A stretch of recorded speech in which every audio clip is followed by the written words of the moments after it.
So for this video, there is one gene, 2 alleles, 3 phenotypes, and 3 genotypes. Big B is blue, big B is green, and little b is yellow. So we have a population of 100 individuals.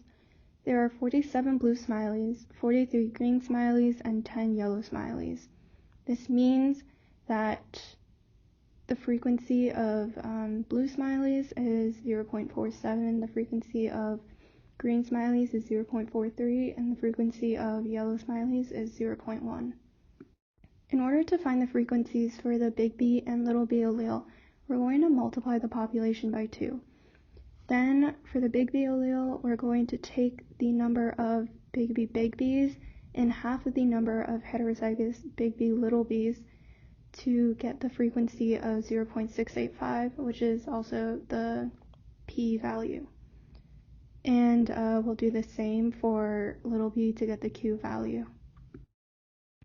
We need to use the Hardy-Weinberg equation, which is p squared plus 2pq plus q squared, to find the expected genotypic frequencies, which we can then use to get the expected number of individuals with those genotypes by multiplying those frequencies by the total population number, 200, which we had gotten from multiplying the original population number by 2.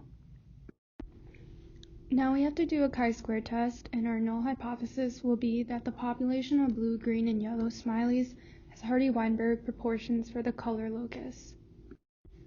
After we finish our chi-squared table, we can see that the resulting value is 0.00258.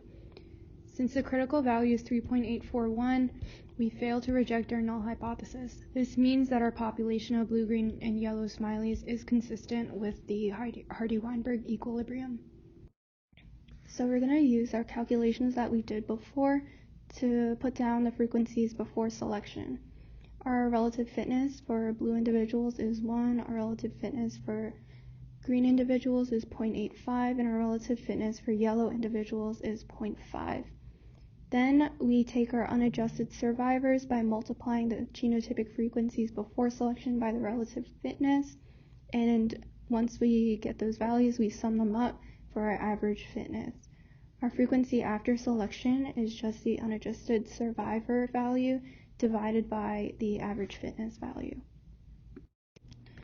From the values we got for our frequency after selection, we can see that this selection is directional selection. This means that over time, our individuals with the yellow phenotype will continue to decrease, and our individuals with the blue phenotype will continue to increase. Over time, in future generations, the number of blue individuals will become a much larger majority.